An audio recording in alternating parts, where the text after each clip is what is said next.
Rain hammered the windshield like 1,000 tiny fists. Malik Rivers sat stiff in the driver's seat of his black sedan, his dark brown fingers wrapped so tight around the leather steering wheel that the seams dug into his palms.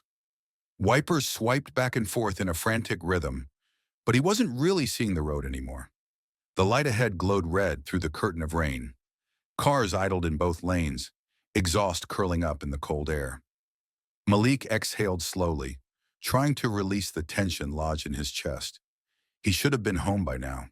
He should have been reading a bedtime story to his 6-year-old son, Cairo, not sitting here at some downtown intersection with a storm trying to peel the sky apart. He glanced toward the sidewalk, and his heartbeat simply stopped. A woman crouched beneath the awning of a boarded-up storefront, rain still blowing in sideways and soaking her through. She held a piece of soggy cardboard that drooped in the middle, the black marker on it bleeding out into blurry lines. With one shaking hand, she extended a paper cup toward passing strangers. Most of them did what people always do when forced to look at suffering up close. They pretended not to see her. Even through the streaks on his windshield, Malik could see she was trembling. Her jeans hung loose, clinging to a frame that seemed too fragile for the weight of the world pressing down on it. Her coat was at least 2 sizes too big, patched in places with duct tape. Wet hair stuck to her face in dark strands. He could have looked away. Any other day, maybe he would have. But then she lifted her head. Even under the grime, even through the exhaustion, a single glance at that face punched the air out of his lungs. No. No, it can't be. For 3 years, that face had floated in his dreams and haunted his nightmares. Renee. Renee Ellis. The woman who had walked out of their tiny apartment one ordinary Tuesday afternoon to get some air and never come back. The woman who left him with a 2-year-old boy and a note on the kitchen table that said, "I'm sorry, it's better this way for both of you." No explanation, no forwarding address, nothing. He had buried that version of himself, the young husband who waited all night, calling every hospital, every friend, every number he could think of, until there was nothing left to do but accept she was gone. Gone or dead. Now she was 5 meters away, sitting in dirty rainwater, holding out a paper cup. The light turned green. A horn blared behind him, then another. Malik didn't move. He stared at the woman under the cardboard sign while a chorus of angry drivers leaned on their horns. On any other night, he might have cared what they thought of the black man in the expensive sedan blocking the lane. Tonight, he didn't. His chest tightened so hard it hurt to breathe. For 3 years, he had rehearsed speeches in his head, conversations that would never happen. Why did you leave us? What did we do wrong? How could you throw your family away like that? None of those words fit this moment. Not when the woman he'd once promised forever to look like she might crumble into the flood rushing past her boots. Malik slammed the gear into park, ignoring the furious honking behind him, and opened the door. Cold rain slapped his face like a warning. Within seconds, his tailored suit was soaked through, clinging to his broad shoulders. Water seeped into his shoes with each step he took onto the slick asphalt. He crossed the street slowly, each footfall heavier than the last, like his body knew that once he stepped fully into this moment, nothing about his life would be the same again. Up close, she looked even worse. Her cheekbones jutted out sharply, casting shadows across her face. The skin under her eyes was bruised dark, like she hadn't slept properly in months. Her lips were cracked. The cardboard sign lay propped against the wall beside her. The words on it bled into the rain-streaked cardboard, but he could still make them out. "Please help. God bless." Her hands shook so badly that the coins in the cup clinked against each other with a jittery metallic rattle. "Renee!" Her name left his mouth before he could think to stop it. The woman flinched. Her head snapped up, eyes searching his face through the rain. For a heartbeat, there was only confusion. Then recognition struck, followed by something worse than fear. Terror. "No," she whispered, hoarse and raw.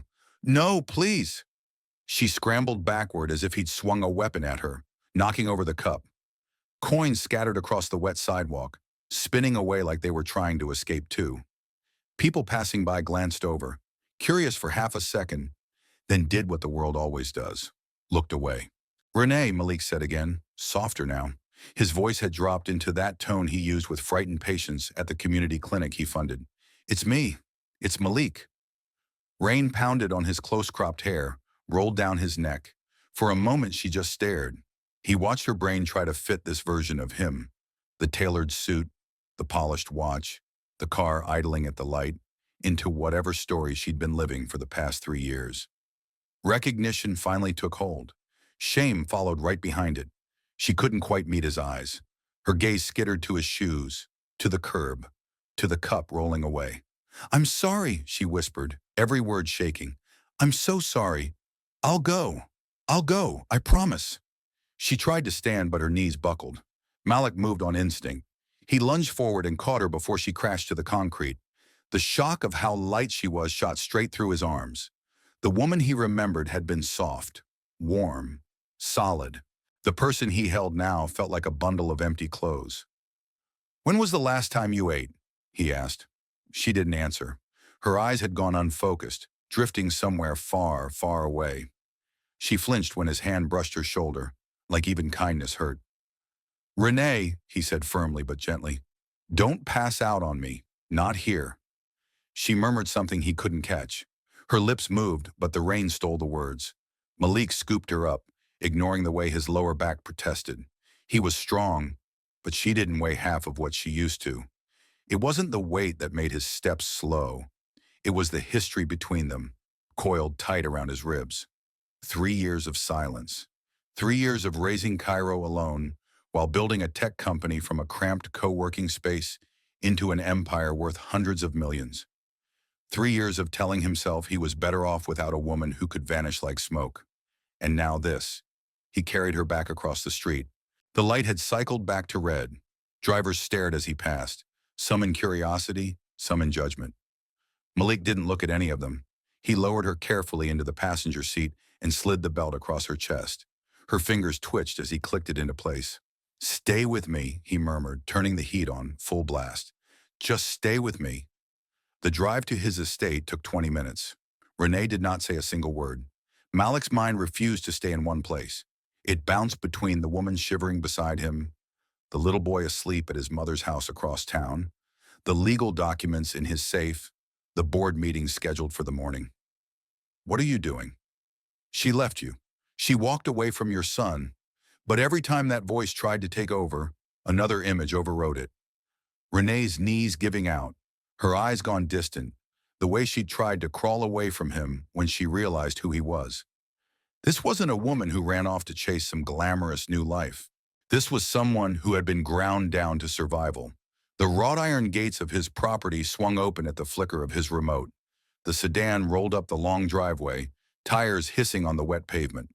The mansion rose out of the darkness, 10 bedrooms, 8 bathrooms, a pool that rarely saw anyone in it but his son, a guest house that sat mostly empty. 3 years ago, he'd stood in the middle of that echoing foyer with a crying toddler in his arms and promised himself he'd fill this place with laughter one day. Not just money, not just status, family.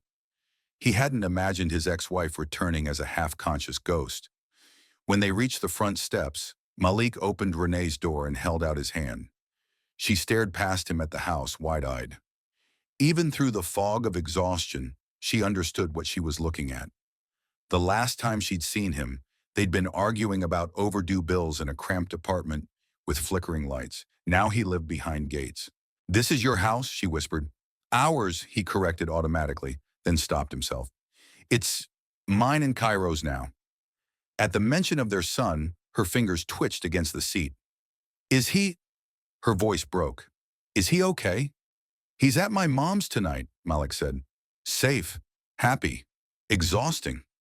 Relief flashed across her face so fast he almost missed it. He helped her up the steps. Inside, the foyer's polished marble floor reflected the chandelier's glow. Malik suddenly hated how sleek everything looked. There was something almost cruel about the contrast between this place and the sidewalk she'd been kneeling on. He led her down the hallway to a guest suite on the ground floor, the one he rarely used because it felt too impersonal. Tonight, it was the only room that made sense. He didn't want her climbing stairs. "The bathroom's through there," he said, nodding toward the door. "There are clean towels. I'll bring some clothes and I'm calling a doctor." Renee's head snapped toward him. Panic flared in her eyes. "Please," she whispered. "Please don't. No hospitals." You need medical attention, Malik said, sharper than he intended. I'm not asking. Her shoulders sagged in defeat. Malik stepped out before she could argue, already pulling his phone from his pocket. Dr. Singh, he said when the familiar voice answered. It's Malik. I need you at my house tonight. Emergency. Is it Cairo? No, it's someone else. She's in bad shape. There was a short, heavy silence on the other end. I'll be there within the hour, Dr. Singh replied. By the time the physician arrived, a small man with kind eyes and a practical calm that had gotten Malik through more than one crisis. Renee had showered. She stood by the window in borrowed sweatpants and one of Malik's old hoodies, still damp hair pulled back. Without the grime, the bruised lines on her face were even more visible. Malik waited in the hallway while Dr. Singh examined her. The door closed between them, and for the first time since he'd seen her, he was forced to stop doing and just feel. The storm outside had quieted, but inside his chest it was only getting louder. 3 years ago, he'd lain awake wondering if she was dead. Tonight, knowing she was alive didn't feel much better. The door opened. Dr. Singh stepped out, wiping his hands on a towel. His expression was grave. How bad is it? Malik asked. She's severely malnourished, the doctor replied quietly. Dangerously underweight, anemic, dehydrated. There are signs of prolonged exposure, old frostbite damage, healed fractures, untreated infections. Malik swallowed hard. You got here in time, Dr. Singh added. Another few weeks like this, and we might be having a very different conversation. Can she talk? Malik asked. I mean, physically? Yes, but I'd be careful how much you push, Dr. Singh said. That woman has been through something significant. Severe anxiety, possible PTSD. Every muscle in her back tenses when there's a sudden sound. She keeps scanning the room like she's waiting for someone to kick the door in. Malik's stomach turned. Be gentle, the doctor said. Let her body stabilize first. Her mind will take longer. After he left, Malik knocked once and stepped into the room. Renee lay propped up against pillows, an IV line taped to her arm. In the soft lamplight, she looked both older and somehow smaller than he remembered. The sharp-eyed, quick-witted artist he'd fallen in love with was still in there somewhere, buried under layers of fear. She stared at the wall as she spoke. Thank you, she murmured, for bringing me here. I'll leave as soon as I can stand on my own. You're not leaving, Malik said automatically. Her eyes flicked to his. They were the same warm brown he remembered, but hollowed out now, like someone had turned the lights down inside. I can't stay here, she whispered. Not after what I did to you. Not after what I did to our son. Malik dragged a chair closer to the bed and sat down. Distance suddenly felt like a luxury he couldn't afford. I spent 3 years hating you, he said plainly. 3 years replaying that note. 3 years trying to answer questions from a little boy who kept asking why his mom didn't want him. Renee flinched like he'd slapped her. But when I saw you out there tonight, he exhaled slowly, I realized something. Whatever happened, it wasn't because you were living some better life without us. Tears spilled silently down her cheeks. So I need to know, Malik said, voice soft but unyielding. Not tonight, not in every detail, but I need to know one thing to even begin to make sense of this. He leaned forward. Why did you leave us, Renee? And how did you end up on that sidewalk? She was quiet so long that Malik began to think she'd shut down completely. The IV pump clicked softly in the background. Rainwater still slid down the window in slow, tired streaks. Finally, her lips parted. I thought I was protecting you, she whispered. I thought if I stayed, someone would kill me. And maybe kill you in Cairo, too. Malik felt the room tilt. What are you talking about? Her eyes drifted back to the window. Not tonight, she said, voice shaking.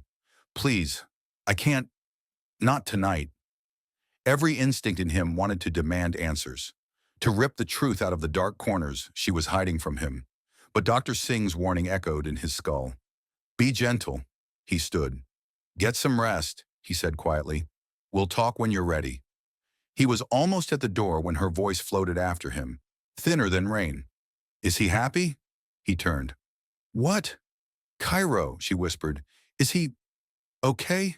Does he smile? Does he laugh? Malik swallowed the lump in his throat. He's a good kid, he said. Smart, funny, stubborn like you. He asks about you sometimes. Renee covered her face with both hands. Her shoulders shook silently. Malik stepped out, closing the door behind him. He stood in the hallway for a long moment, listening to the muffled sound of her trying to cry without making noise. Upstairs, his bedroom felt colder than usual. He sat on the edge of the bed, staring at the floor. The storm outside had finally passed, but the questions inside his head were just getting started. His ex-wife was asleep downstairs, hooked up to an IV because someone, or something, had driven her to the edge of survival. Someone had scared her enough that she chose 3 years on the streets over coming home. He picked up his phone and scrolled through his contacts until he found a name he hadn't used in years. Marcus Hale, private investigator. Malik typed, "Need to meet, urgent, money is no object." The reply came in under 2 minutes. "Tomorrow, 10 a.m., my office." Malik set the phone down and leaned back against the headboard, eyes open in the dark. Somewhere beneath his roof, the mother of his child lay awake, flinching at shadows only she could see. He didn't know who had broken her. He didn't know why they wanted her gone so badly she'd rather vanish than risk staying. But he knew one thing with the kind of cold clarity that doesn't leave room for doubt. He was going to find them. He was going to drag every secret out of the dark, no matter what it cost. And when he did, someone was going to pay for what they'd done to his family. He just didn't know yet that the trail would lead right back into his own world, and to someone he already trusted with everything. Malik barely slept that night. Rainwater still clung to the cuffs of his trousers, dried in pale lines, but his mind was the only thing that felt soaked, flooded with images of Renee on that sidewalk. Cardboard sign at her feet, her bones sharp beneath soaked fabric. He checked the security feed in the guest wing twice before dawn. Renee was still there, curled on her side. IV line taped carefully to the inside of her arm, chest rising and falling in shallow but steady breaths. Every time she flinched in her sleep, Malik's jaw tightened. Someone tried to kill me. The words wouldn't leave him. By 8 in the morning, he was sitting in a downtown office that smelled like old coffee and printer ink, across from a man in a charcoal suit who looked like he'd seen every kind of human disaster. Marcus Cole flipped his notebook open and clicked his pen once. "Start from the beginning," he said. "Not the marriage, not the business, the moment it stopped feeling right." So Malik told him about the anonymous letters Renee had mentioned, the way she'd grown jumpy toward the end, how he'd dismissed it as stress, hormones, the pressure of the deal he'd been closing, how he'd believed her distant behavior meant she wanted out, when in reality she'd been terrified. "You still have the old house?" Marcus asked. "I never got around to selling it," Malik said. "Too busy moving here, expanding the company. It's just sitting there." "Good, we'll need everything in it. Old laptops, leftover mail, any security hardware. And I'll need to talk to her when she's strong enough." "She's not ready," Malik said immediately. Marcus studied him. "Mr. Washington, if someone ran her off the road once, they can do it again. She lived outside the system for 3 years. That takes a special kind of fear. Whoever did this is either sure they got away with it or arrogant enough to try again. Either way, time isn't our friend." Malik stared at the tabletop for a long moment, then exhaled. "Give me a week," he said quietly. "Let her put a little weight back on. Let her remember how to sleep without waking up screaming. I'll make sure she talks to you." "1 week," Marcus agreed. "In the meantime, you let me into your past. Phones, emails, old staff lists. Anyone who hated you enough to go through her." On the drive home, Malik's phone buzzed with a message from the estate. "Renee is awake, asking if she can see you." His chest tightened. He found her sitting up in bed, legs beneath the blanket, damp hair braided back. The IV bag on the stand beside her was nearly empty. In the light streaming through the window, the hollows under her cheekbones looked less severe, but her eyes held the same wild, watchful edge. "You disappeared on me," she said softly. "Had to meet someone," Malik replied, taking the chair beside the bed. "A private investigator. He's going to help figure out who did this to you." Fear flickered across her face, quick as a shadow. "You shouldn't have done that." "Renee, someone aimed a car at you while you were carrying our child. That's not a prank. That's murder. I'm not letting that go." Her fingers twisted the edge of the blanket. You don't understand, she whispered. These people don't scare easily. You stir up the past and they'll come looking. Malik leaned forward. Then let them, he said, voice low. Let them come to me this time, not you. She shook her head, gaze dropping. There's more, Malik said. Isn't there? For a long time, all he heard was the soft hiss of the IV drip. I thought I was going crazy, Renee said finally. The letters kept coming. No return address, no fingerprints. Just messages. Leave him. Before he buries you. Before your son grows up without a mother. Her voice cracked on the last word. How many letters? Malik asked. 8. Maybe 9. I burned most of them. I didn't want you to see. I didn't want you to think I was weak. Malik's hands curled into fists. I would have believed you, he said quietly. She lifted her eyes to his, and in that look was every sleepless night he'd missed. Would you? She asked. Back then, when your entire worth was tied to closing that merger? When your mother told you daily I wasn't good enough, not focused enough, not polished enough? His jaw clenched. He thought of all the times he'd waved off Renee's concerns with a quick kiss, and we'll talk later. Later never came. You were hurt at the time of the crash, Malik said. You told the paramedics it was a hit and run. Why didn't you say more? I tried, she replied. In the hospital, I told the nurse I thought the driver aimed at me on purpose. She wrote something on the chart, nodded, and left. A few hours later, a man came in, said he was with hospital security, asked me the same questions. Every time I said I thought it was intentional, he smiled like I was a child having a nightmare. Said trauma can make you misremember, that the police report listed it as an accident. Her throat worked, swallowing. And then a bouquet arrived, she whispered. No card, just white roses and one black one in the middle. Malik felt something cold slide into his spine. Black? He repeated. Renee nodded. That night I decided, she said, if I stayed, someone was going to finish what they started, and I couldn't risk them going through you or Cairo to get to me. So I did the most cowardly, most twisted thing I thought would keep you safe. I made leaving look easy. I knew if you hated me, you'd move on. You'd guard Cairo's world even harder just to prove you didn't need me. Renee, I'm not asking you to forgive me, she said quickly. I just need you to understand why I never came back. Silence settled between them, heavy but not empty. Malik stared out the window at the manicured lawns, the pool that shimmered like glass. You didn't just abandon us, he said at last. You exiled yourself to hell to keep us out of it. Renee let out a broken laugh. Hell has softer beds, she murmured. That afternoon, Malik drove to the old house on the east side, the one with peeling paint and a lawn that had surrendered to crabgrass. He hadn't set foot inside in nearly 3 years. The key stuck for a moment, then turned with a reluctant click. Dust lay thick on everything. The couch they bought at a thrift store when they were struggling. The scuffed coffee table covered with an old mail pile. The walls seemed to hum with memories. Cairo's baby cries, Renee's late-night humming while she painted at the dining room table. He went straight to the bedroom. The closet still held a few of his dress shirts and an old suit. On the top shelf, shoved behind a stack of blankets, he found a cardboard box marked Taxes, Old Tech. Inside, wrapped in a towel, was a small black device, a backup drive. He turned it over in his hands. On the plastic casing, in Renee's looping handwriting, Cam Archive, front-back driveway. Malik exhaled, a thin sound that was almost a laugh. You were trying to protect us even when you were breaking us, he murmured. Back at the estate, he connected the drive to his office system. Lines of folders populated the screen, each labeled by date and camera angle.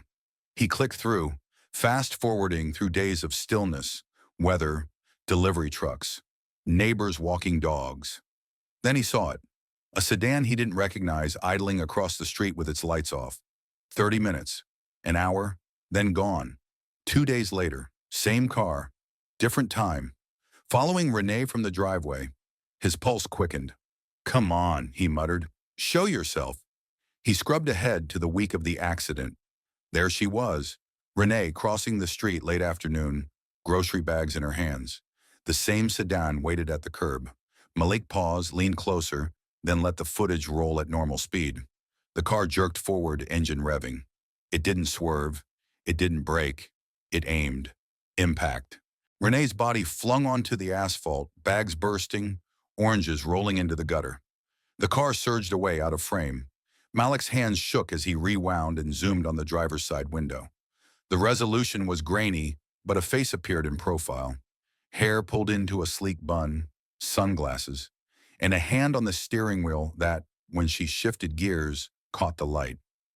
On the back of that hand, a pale crescent-shaped scar curved like a small moon.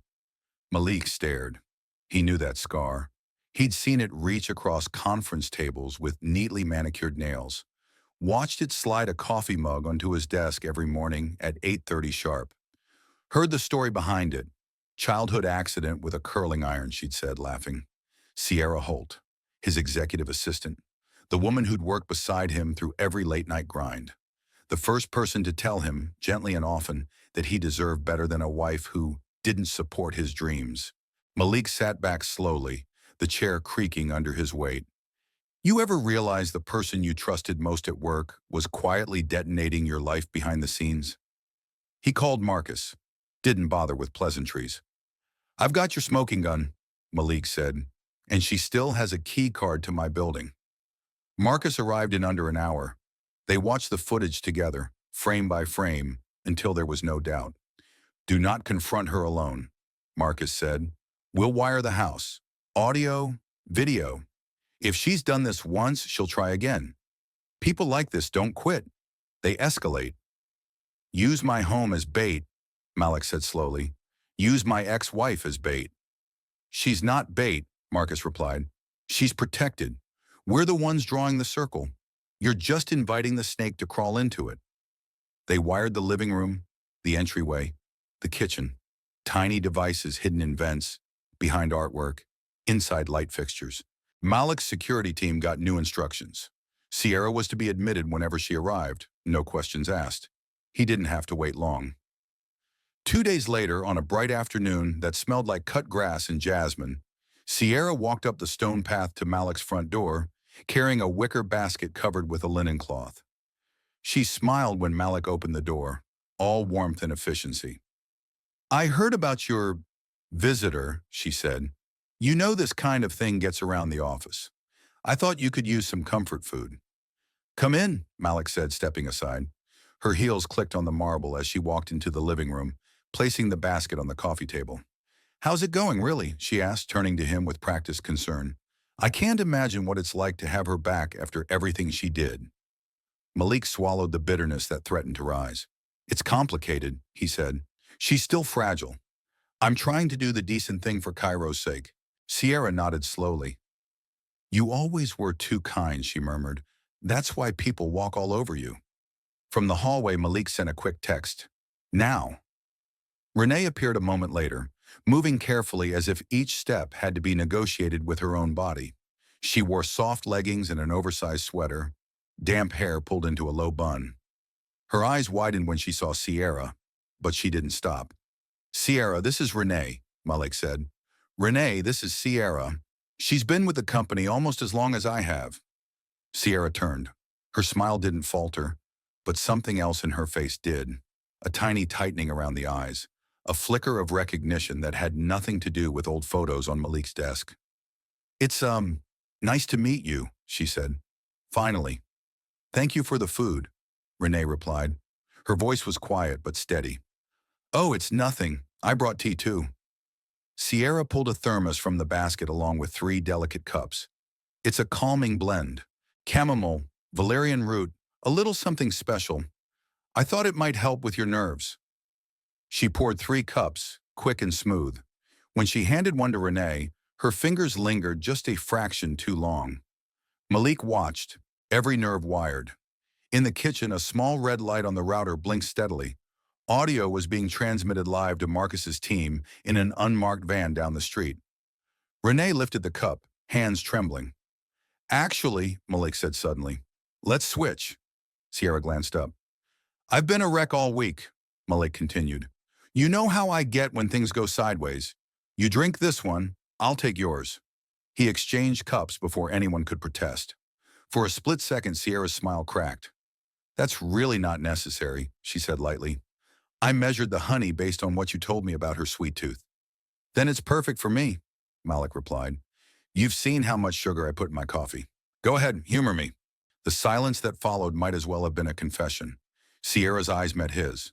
Whatever she saw there made her shoulders stiffen. You saw something, she said at last. The warmth drained from her voice, replaced by something cold and sharp. What was it? Old emails? A burner phone? Or did you finally bother to look at the footage your sweet little wife left you? Malik felt Renee go very still beside him. Why, Sierra? He asked quietly. Why her? Sierra let out a brittle laugh. Why not? She said. She was in the way. You were meant for more than that little house and her messy art projects. You were always destined for this. She gestured around at the sprawling estate, the high ceilings, and she was going to drag you back into smallness with her fear and her whining and her little, I don't feel safe speeches. You terrorized a pregnant woman, Malik said, voice barely above a whisper. You sent letters. You broke into our home. You tried to run her down in broad daylight. I tried to reroute a problem, Sierra snapped. You wouldn't listen. I watched you bend your entire life around her, turn down deals so you could go home early, skip dinners with investors. Do you know how many women would kill for a man like that? And for what?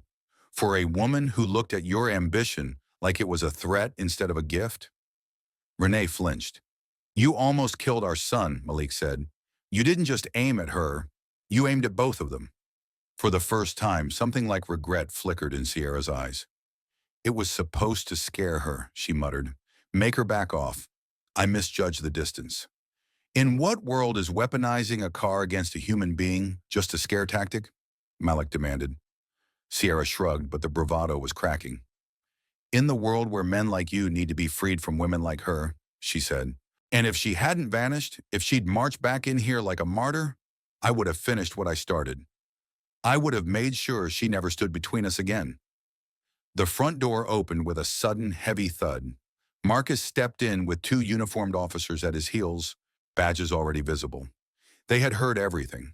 For a moment, the only sound in the room was the quiet hum of the air conditioning and the faint clink of ceramic as Sierra set the untouched teacup down. You wired me, she said softly, eyes on Malik. You really didn't trust me at all. I trusted you with my calendar, Malik replied. Not my family's lives. The officers moved in. You're under arrest, Ms. Holt, one of them said, reciting the charges. Attempted murder, aggravated assault, poisoning attempt, stalking. Sierra didn't struggle as they cuffed her. On her way out, she turned to Malik one last time, mascara beginning to smudge around her eyes. I did it for us, she said, voice breaking. You and me, taking over the world together. One day you'll understand I was the only one who ever believed you deserved more. Malik didn't answer. He watched the door close behind her, the sirens fading as the car pulled away, and realized his hands were shaking. Renee sank onto the sofa, both palms pressed flat against her thighs as if she needed to feel something solid beneath her. It was real, she whispered. I wasn't crazy. Malik moved to sit across from her, elbows on his knees, heart cracking in a new, awful way. No, he said. You were never crazy. You were outnumbered. Tears slid down her cheeks in silent rivers. I left you, she choked. I left our boy. You ran from a ghost you couldn't name, he replied quietly, all because the people who should have been your shield refused to believe there was a sword. Dr. Langston arrived within the hour, drawn by Malik's urgent call. She adjusted Renee's medication, talked softly about trauma pathways and hypervigilance, and booked an emergency intake with a therapist who specialized in complex PTSD. Malik stood in the hallway afterward, staring at the guest suite door. He'd solved the mystery. He'd handed his enemy to the law. He'd done everything right. So why did it feel like the hardest work was only just beginning? Because catching the person who broke your family is one thing. Learning how to live with what's left is another. And that, Malik knew, was the chapter no investigator could write for him. The next morning, the house felt different. The danger was technically gone. Sierra in custody, legal machinery grinding into motion. But tension still clung to the walls like dampness after a storm. The threat outside had shifted to a quieter, more insidious battle inside. The fight against what 3 years of fear and abandonment had carved into all of them. Malik found Renee sitting at the kitchen table, hands wrapped around a mug of tea that had gone cold. Sunlight streamed through the tall windows, warming the marble. From upstairs came the muffled sound of cartoons. Cairo was awake, happily oblivious. "You didn't sleep," Malik said. "Did you?" she countered without looking up. He sat across from her. "I slept badly," he admitted, which still counts as an upgrade over not sleeping at all. A ghost of a smile tugged at her mouth, then disappeared. "What happens now?" she asked. "Legally, Sierra gets arraigned. There'll be hearings, probably a plea deal if the DA wants to spare us a trial." "I don't mean with her," Renee said. "I mean here, with us." Malik looked at the ceiling, as if the right answer might be hidden in the crown molding. "Cairo comes home this afternoon," he said. "He deserves stability. I can't pretend you don't exist, and I won't pretend you're dead. But I also won't drop a traumatized woman in front of a 6-year-old and say, 'Here's your mother. Act natural.'" The word mother seemed to crack something in Renee's chest. "He doesn't remember my face," she said hoarsely. "He remembers the hole you left," Malik replied gently. "He just doesn't know how to name it." She swallowed hard. "What do you want me to be to him?" she whispered. "A guest? A distant relative? A charity case you took in off the street?" "Alive," Malik said simply. "That's the only requirement for today." She let out a shuddering breath. "Okay," she said, "alive I can do." Cairo came barreling into the kitchen after lunch, curls flying, socks sliding on the floor. "Dad, Grandma said I can stay 2 nights this time, but I told her no because I want to sleep in my Spider-Man bed." Then he saw Renee. He stopped so abruptly his socked feet squeaked against the tile. The room held its breath. Cairo stared at her with the frank curiosity only children have. No politeness, no filter, just pure observation. "Hi," Renee said, voice soft. "I'm Renee." He tilted his head. "My dad says you're his friend," he announced. "You were sick." Renee nodded. "I'm feeling better," she said. "Your dad's been helping me." Cairo accepted this with the instant logic of a child. "Dad helps everybody," he declared. "He even helped my friend Jamal when he got in trouble, 'cause he punched a boy who said his hair was ugly." Malik hid a smile. "Did you apologize for punching?" he asked.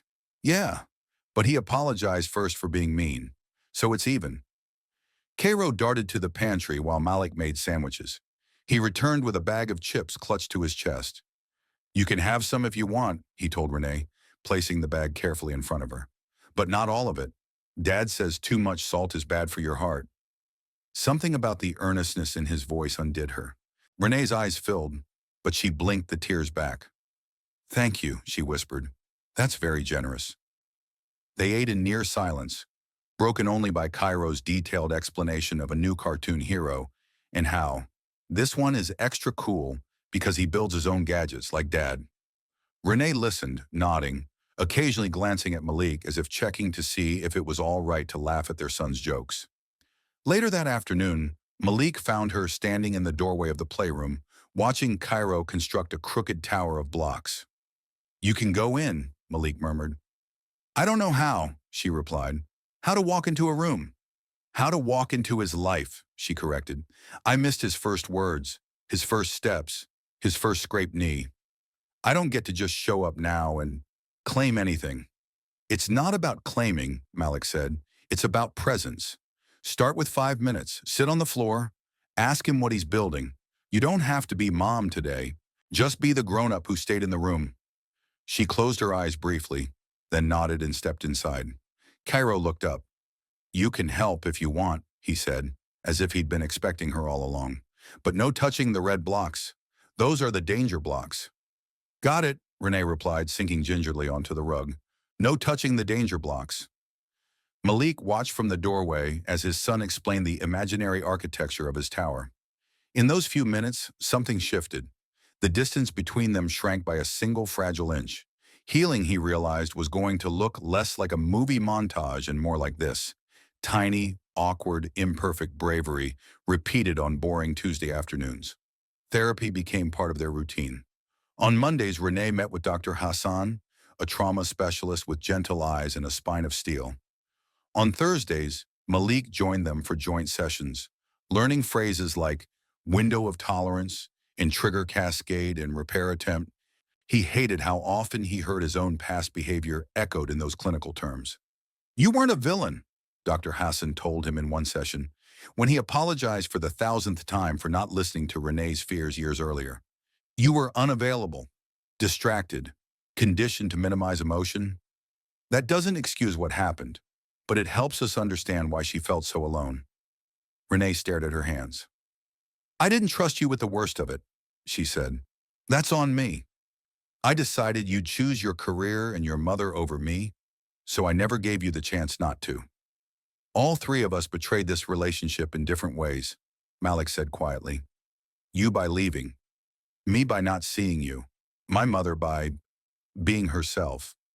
He'd had his own reckoning with his mother in the weeks after Sierra's arrest. What kind of women are you hiring, Malik? She demanded over the phone when she heard. Your assistant? A criminal? Honestly, son, if you'd married the right kind of woman in the first place, the right kind this time tried to murder my wife, Malik cut in. This isn't on Renee or on me, and if your only contribution is more blame, we're done here. There was a stunned silence. You wouldn't cut off your own mother, she finally said. Watch me, Malik replied, and ended the call. He hadn't spoken to her since. Meanwhile, Renee's progress came in waves. Some days she woke up early, made pancakes with Cairo, and laughed freely at his ridiculous knock-knock jokes. Other days she couldn't leave her room, sitting on the floor with her back against the wall, hands pressed to her chest as if holding herself together. On those days, Malik left a tray outside her door, with food she might or might not touch. No demands, no ultimatums. I'm still here, the tray said without words, whether you open the door or not. One rainy evening, real rain this time, not the cinematic downpour from the night he'd found her, Cairo fell asleep on the couch between them, a book about space open on his small chest. In the soft lamplight, his lashes cast shadows on his cheeks. Renee watched him, expression soft and aching. Do you ever feel like you don't deserve him? She whispered. Every day, Malik said, and I still pack his lunch and show up at parent-teacher conferences. She huffed out a tiny laugh. I don't know how to forgive myself for leaving, she said. Catching Sierra, knowing I wasn't crazy, it helped. But it also made it worse, because now I know I wasn't running from a phantom. I was running from a real monster, and I still chose leaving over fighting. You chose survival, Malik said. It's messy, it's ugly, but it's still a choice made from love. Love shouldn't hurt this much, she replied. Real love does, he answered. The fake kind is painless until it explodes all at once. I'd rather bleed slowly and heal with you in the open than pretend we're fine until we shatter in secret again. She studied him for a long moment. This new version of you, she said. Therapy has you talking like a TED Talk. He smiled.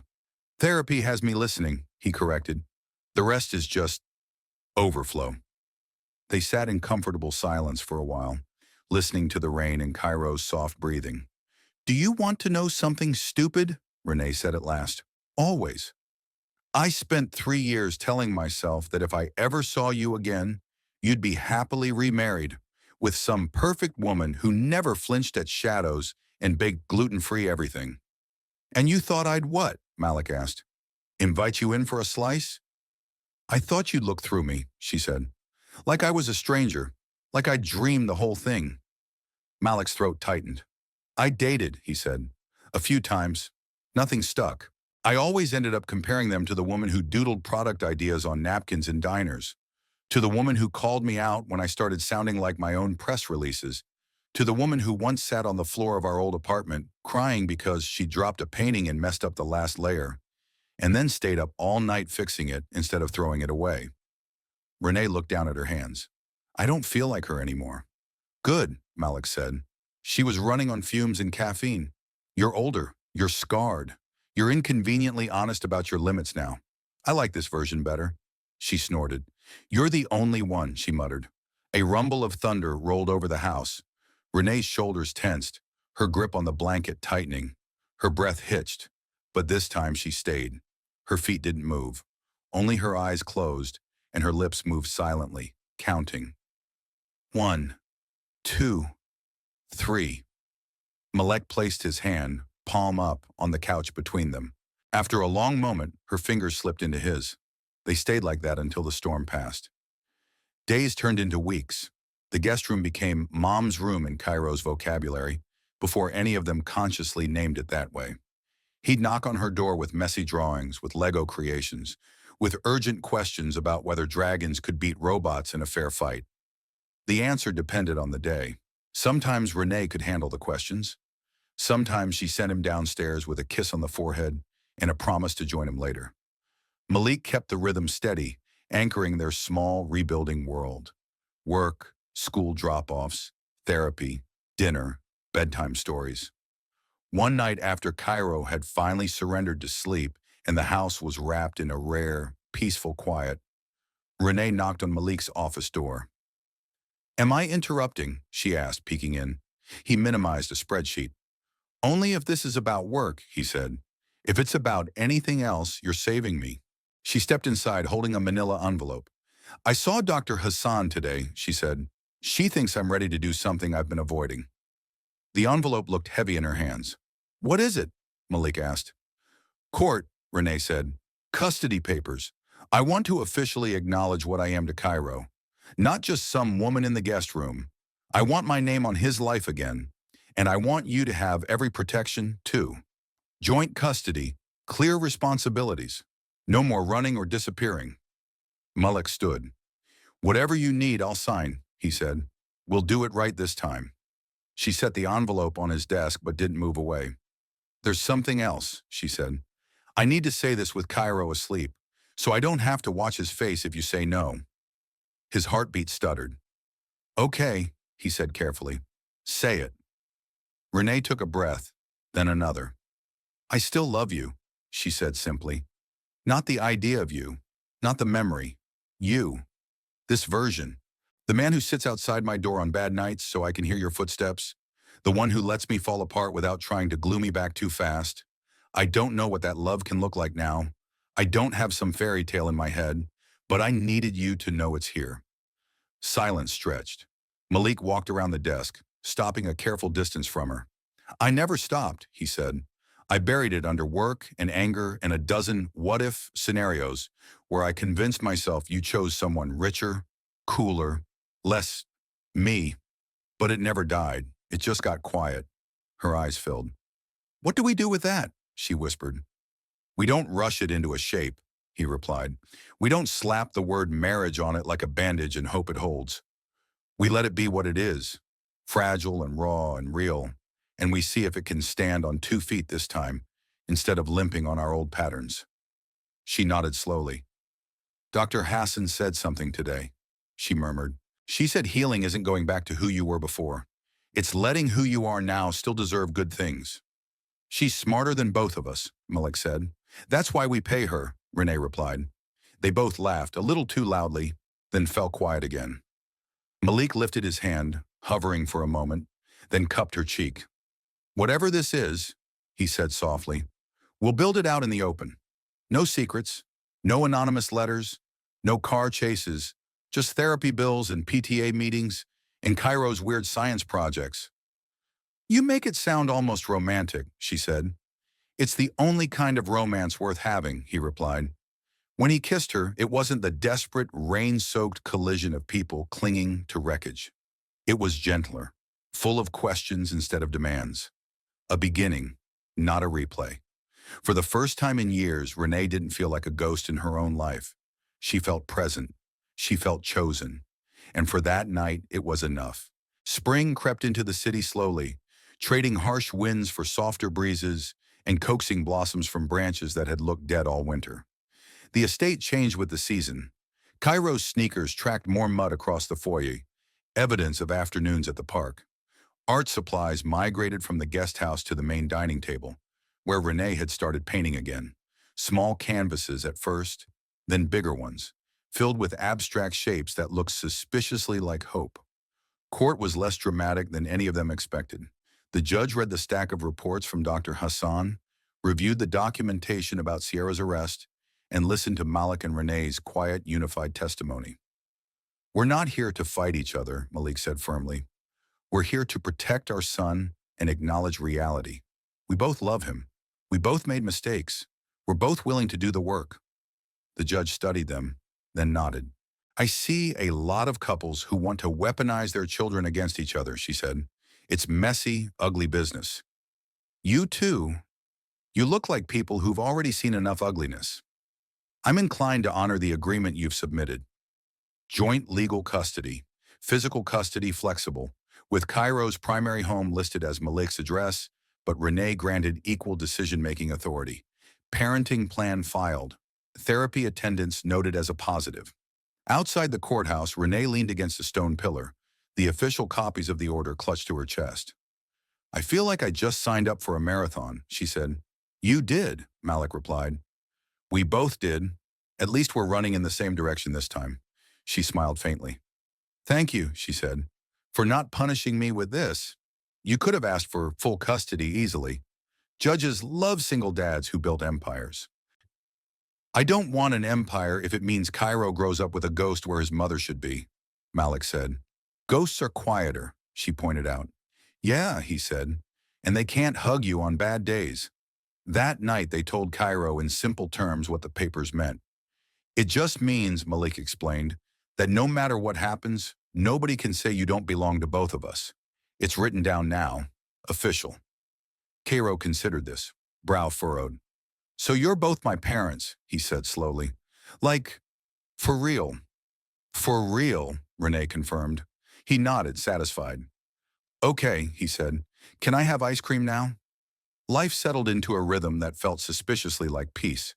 There were still hard days. Renee's panic spikes when a car backfired too close. Malik's sudden flashes of rage when he thought about Sierra's smirk in handcuffs. But the crises weren't everything anymore. One sunny Saturday, Malik took them both to the park where he used to sit alone, watching other families while pretending it didn't hurt. Cairo bolted for the playground, a blur of blue hoodie and laughter. Renee and Malik sat on a bench beneath a budding tree. "I used to sit over there," Malik said, nodding toward a bench closer to the swings. "First year after you left, I'd watch dads push their kids and think, at least I got that part right. I'm here. Then I'd watch moms tie shoelaces and wipe faces and think, maybe he doesn't need that. Maybe I can be both." "And now?" Renee asked. "Now I know better," he said. "I'm a good father, but I'm not you." He needed both the whole time. He just didn't know how to ask. She watched Cairo climb, her fingers twitching every time he swung a little too far out. "I've been thinking about something," she said. "About us." "Is this the part where you tell me you're leaving for Antarctica to paint icebergs?" Malik asked lightly. "Tempting," she said. "But no." She turned to face him fully, tucking one leg beneath her. "When I ran 3 years ago, I told myself I was sacrificing my happiness for yours," she said, "that I was making the noble choice. But really, I was choosing the kind of pain I thought I could survive. Living on the street, starving, staying invisible. That was a kind of suffering I understood. Watching someone come after my family, losing you in Cairo because I stood there and did nothing. I didn't know how to survive that, so I left before I had to." Malik's throat tightened. "I don't ever want to make decisions from that place again," she continued. "From fear, from half-truths, from what-ifs. If we build anything new between us, it has to be made of very boring, very unsexy things like honesty and bills and therapy appointments and arguing about who forgot to buy milk." "We already argue about milk," Malik said. "Exactly," she replied. "So I was thinking, maybe we don't rush into another wedding with flowers and speeches. Maybe we start with something smaller, a promise that will choose us even when it's messy, a practice forever." "You want a promise ring," Malik said slowly. "Don't make it sound like I'm 15, she groaned. He laughed. "I didn't say no." The next evening, after Cairo fell asleep with a superhero mask on crooked, Malik asked Renee to step outside. The garden was lit with soft path lights. Crickets sang in the hedges. The sky overhead was a deep indigo bruised with city glow. He took her to the stone fountain where, months earlier, she'd tried to run in the storm, and he'd held her together with shaking arms.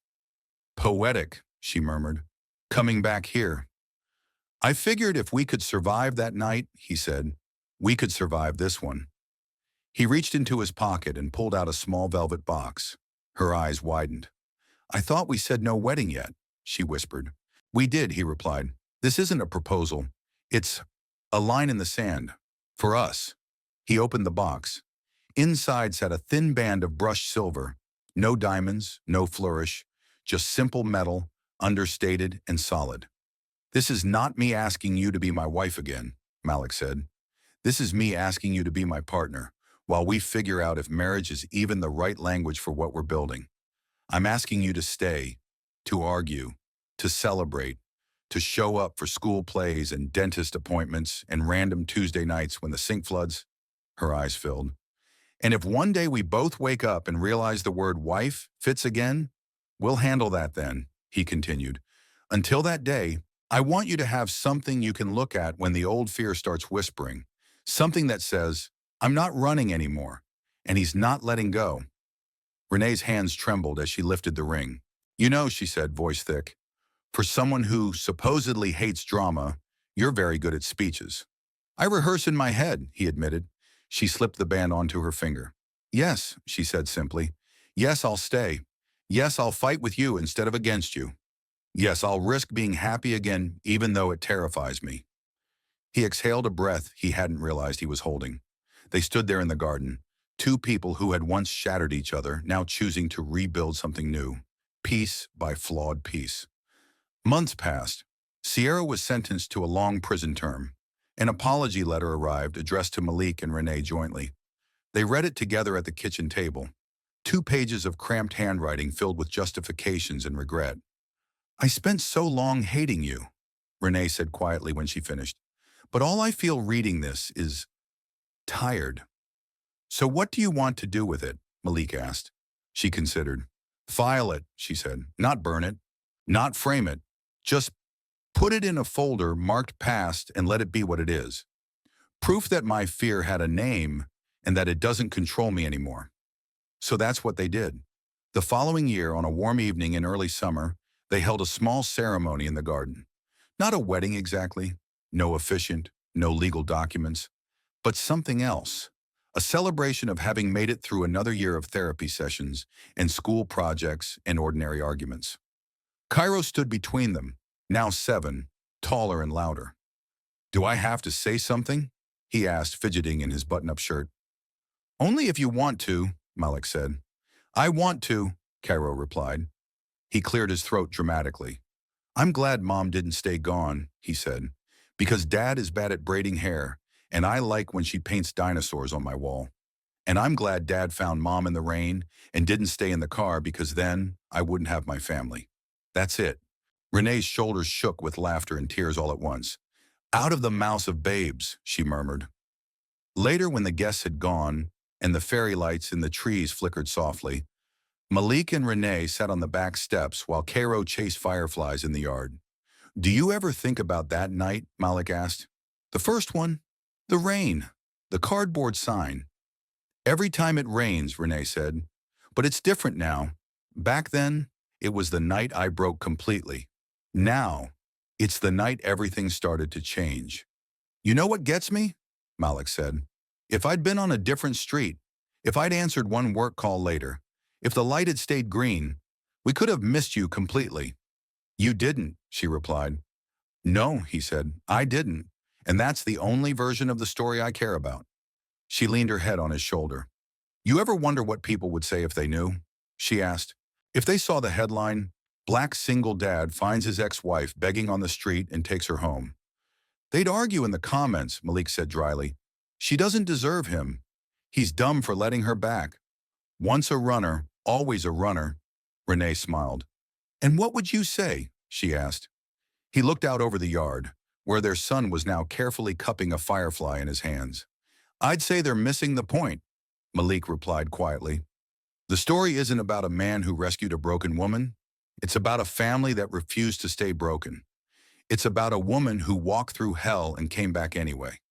It's about a little boy who got both his parents back, not the way he deserved, but the best way they could manage. And it's about a guy who finally learned to listen, Renee added. There's that too, he conceded. They sat there until the sky turned velvet black and the fireflies blinked like tiny scattered stars. At bedtime, Cairo crawled into his bed, now flanked by two chairs, one where Malik sat reading, the other where Renee sketched idly in a notebook. "Tell me a story," Cairo murmured, eyes already drooping. "What kind of story?" Malik asked. "About us," Cairo said sleepily, "but make it sound like a movie." Renee and Malik exchanged a glance over his head. "You start," she whispered. Malik cleared his throat. "Once upon a time," he began, "there was a man who thought his life was over when someone he loved walked away. He became very good at building tall things, companies, houses, walls around his heart. And far away," Renee continued softly, "there was a woman who thought the only way to keep her family safe was to disappear. She became very good at being small and invisible and taking up as little space as possible. One rainy night," Malik said, "they saw each other again, not as who they used to be, but as strangers with the same old hurt in their eyes. And instead of pretending they didn't care," Renee added, "they did the scariest thing they could think of. They tried again." Cairo's breathing had evened out. Lashes fanned against his cheeks. "He fell asleep 3 sentences ago," Malik whispered. "Good," Renee replied. "We tell the truth better when he's not grading us." They stepped out, leaving the door slightly ajar. In the hallway, Malik caught Renee's hand. "You know what the hardest part of all this is?" he asked. "What?" "Remembering that this isn't some movie with a final montage," he said. "There's no happily ever after card rolling over our heads. Just tomorrow, and the day after, and the day after that. And somehow," she said, squeezing his hand, "that feels better, because it means we get to keep choosing, every single day." They walked down the hall together toward the soft glow of the living room, the muffled hum of the world outside, and the complicated, ordinary, extraordinary life they were building. Not perfect, not painless, but real. And sometimes real is the most miraculous ending and beginning a story like theirs can have.